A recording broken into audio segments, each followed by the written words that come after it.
El trigo es uno de los cultivos que incorpora mayor porcentaje de fertilizante y como antecesor a la soja es un muy buen punto de partida pensando en una rotación sustentable.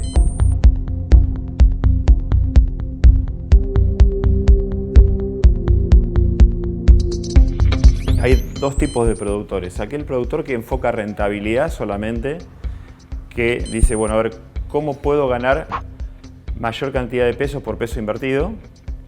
Y tenemos aquellos productores que dicen que quieren maximizar su margen bruto, o sea, tienen una limitante que son su cantidad de hectáreas y buscan, digamos, apuntar a la mejor tecnología para cosechar la mayor cantidad de dólares por hectárea. Cada productor, digamos, toma esa decisión y hoy la realidad es que, digamos, estamos en un contexto en el cual los precios por ahí no ayudan. Entonces hay que tratar de ganar plata. Tengan en cuenta esto, las brechas cada vez son más grandes entre los productores que hacen mejor las cosas y la media. Cuando hablamos de, por ejemplo, del cultivo de trigo, no es ya loco hablar de 7 o 8 mil kilos de trigo. Y por ahí capaz que estamos hablando de rendimientos promedios en el orden de 4.500 para el sudeste de Buenos Aires. Entonces tenemos que ver qué cosas estamos haciendo o dejamos de hacer para tratar de estar más cerca de esos potenciales que hoy nos brinda la tecnología, ¿no?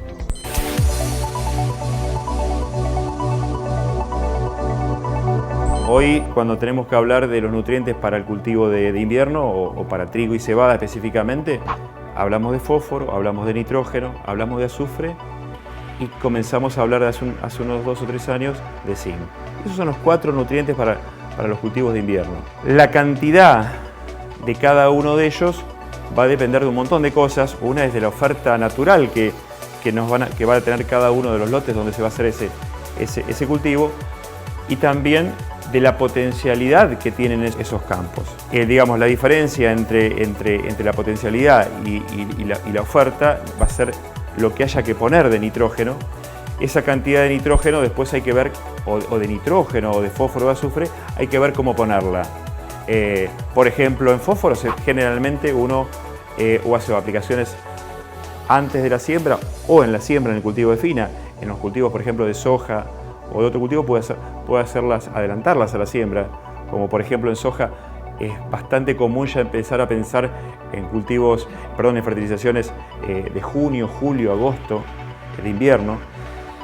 Cuando vamos a trigo, lo ideal es ponerlo en la línea de siembra, estamos hablando de un cultivo de invierno, suelos fríos, húmedos, entonces ponerlo cerca de la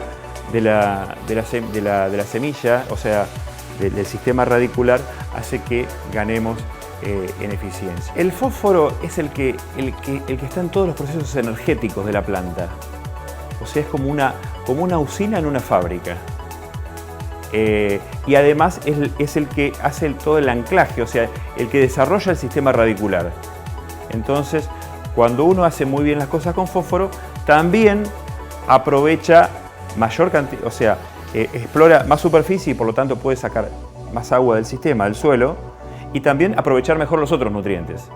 El nitrógeno es el que hace el volumen, es el que hace la cantidad, ¿sí? Es el que hace los kilos. Y el azufre ayuda en todo lo que es hoja más verde, y hoja más verde es una mejor fábrica, y hace también a lo que es la calidad de los granos, o sea, la calidad proteica de los granos, mayor proteína, mayor gluten. Básicamente es eso. Después el otro nutriente que recién hablamos, el zinc,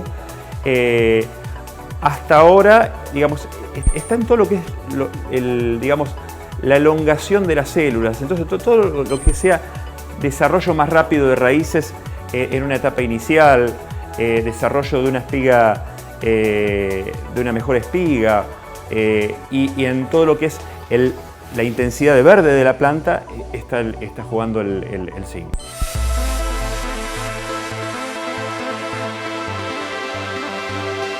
Fundamental para mí, diagnóstico.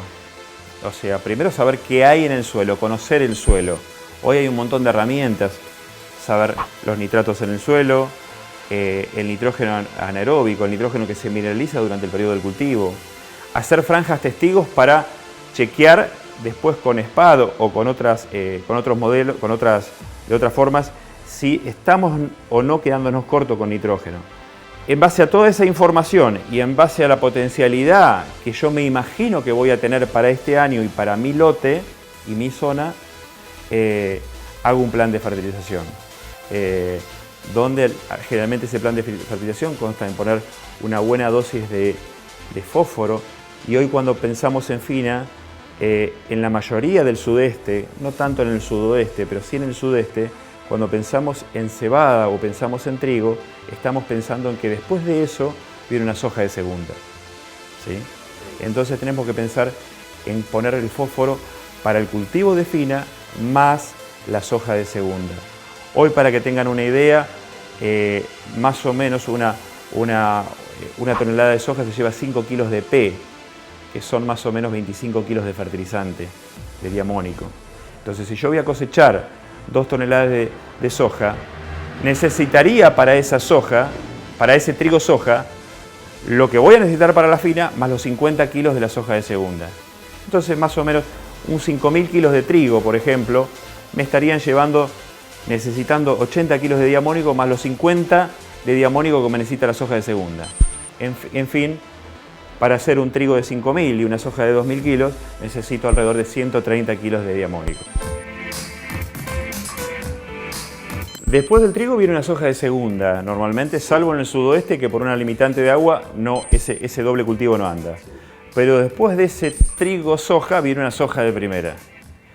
Y a la soja de primera le gusta mucho el efecto residual de ese fósforo o de ese azufre. Entonces, si yo sé que cada tanto pongo cultivos de invierno, hay que tratar de fertilizar un poquito más de lo que necesita ese cultivo para que me quede un efecto residual para la soja de segunda.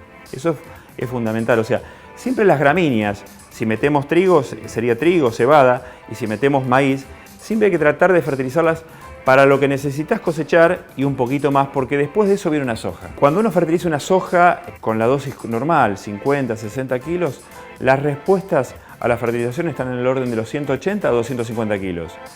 Cuando uno empieza a hacer las cosas muy bien en el cultivo anterior o hace dosis tempranas de fósforo y altas de fósforo, las respuestas ya pasan del 6% al 18, 20%. O sea, pero nunca con una fertilización vas a hacer lo que no vas a suplir lo que hiciste bien en el tiempo. Si vos venías manejando tu lote de trigo con 16, 18 o más partes por millón, ese cultivo de verano después, esa soja generalmente, va a responder mucho mejor que si uno la fertiliza. Por eso, fertilizar la FINA es muy, muy importante. Todos los productores están analizando el Excel Sierra muy ajustado.